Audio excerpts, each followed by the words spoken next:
back to your recruiting process, I assume Coach Spurrier recruited you. And what was that like, and why did you choose to come to South Carolina?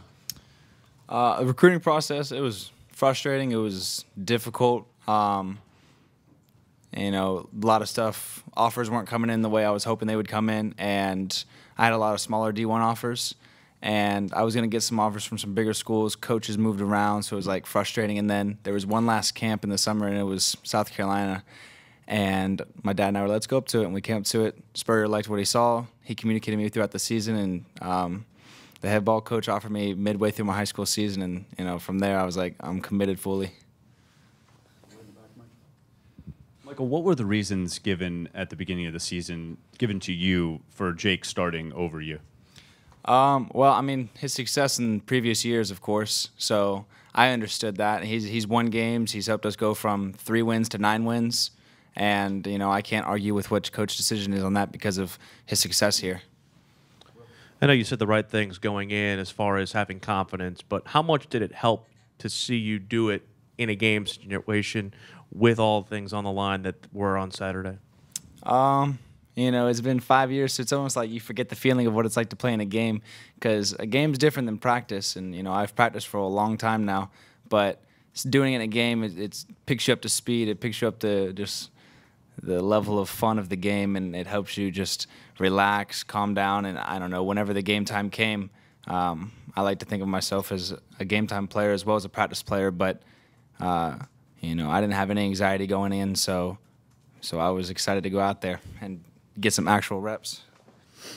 Michael, it seemed like they ran a whole lot of first down runs last week. Was that by design? Did they maybe tell you we're going to try to protect you as much as possible with that? No, all I know is that Coach has told me, you know, we have all the confidence in the world in you, and you can run the offense as Jake does. But I know for any offense in this country, without the run game, it's hard to establish a pass game. So I know they were trying to establish the run game. Just looking at Texas A&M film, they did a really good job of shutting down Kentucky's running game last week. How do you guys plan to combat that? You know, we're just going to keep getting better at what we do every week, and we're going to go out there and try and execute better than we did against Missouri and in previous weeks, and we're going to try to establish what we can early on. What do you think you proved to everyone about you as a quarterback? Because we've never seen you play in a game when it really counted, but to have success and especially leading the team to a comeback victory. I mean, personally, I don't feel like I had to prove anything to anyone because I love this game and I wanted to go out there and do what I had to help this team in any way that I could.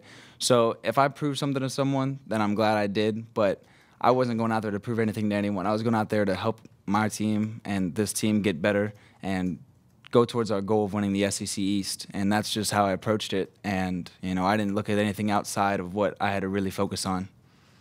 This might be the first time, I guess, this is the first time we've had you in for a Tuesday presser. So how has your life changed since Saturday, just in terms of walking around campus, maybe people recognizing you? Anything different since what happened Saturday? I mean, a little more recognition around the campus. I really haven't walked around campus much because I'm already graduated, so I'm never really around campus. But, like, out to eat at dinner and everything, people, you know, hey, great game. You know, hey, Michael, how are you? Just that kind of stuff. So just a little more publicity, but nothing really has changed outside of that. You said your phone kind of blew up on Saturday after the game. What was the coolest message, or I guess who was the coolest person you heard from on Saturday or since then? The coolest person? I don't know. I don't get into too much of the media and people responding to me. I try to stay away from that. I don't know. The coolest person? I mean, I guess Connor Shaw hit me up, and that was pretty cool. Him and Steven Garcia both hit me up there like, hey, man, great game. So that was pretty cool. Now, Michael, your teammates were talking that you and Jake have been splitting time with the first teams today. Is it any different from last week? I know Jake, of course, was going through the rehabbing with the knee, but in comparison to last week, is it different at all, the same at this point?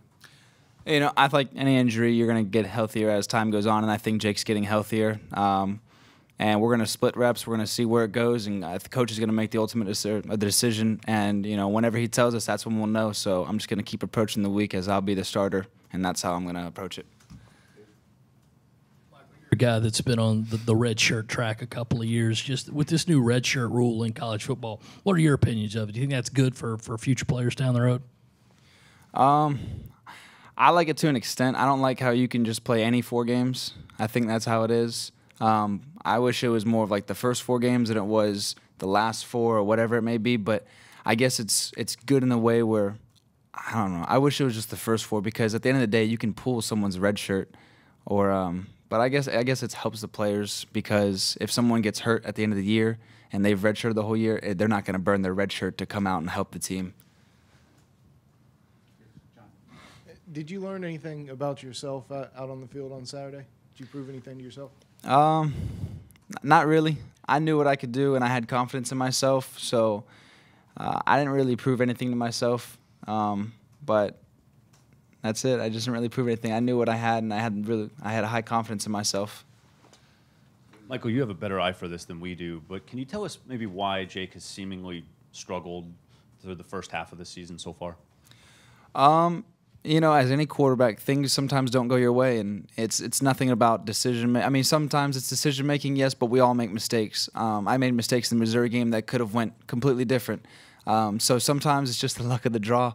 You know, watching previous film, some QBs make decisions and they're not intercepted or whatever it may be, and you know, I don't think it has anything to do with his decision making or his level of play as a QB. I think sometimes it's just how it happens. Balls sometimes get dropped. Balls sometimes get intercepted that shouldn't be intercepted or should be intercepted. And, you know, sometimes it's just the luck of the draw. So I wouldn't knock his level of play. I would just say sometimes it just doesn't go right.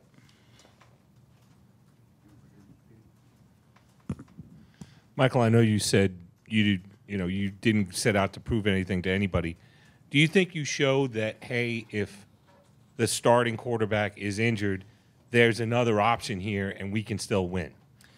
I hope I showed that. You know, the coaches have always told me they had all the confidence in the world in me to run this offense. So, you know, that meant a lot, is that the coaches already know my ability. But to go out there and also show my team meant a lot to me, because now you got a lot of players who are like, hey, man, we know if Jake goes down, you can step up, and having the confidence of your team as well as your coaches, it means a lot.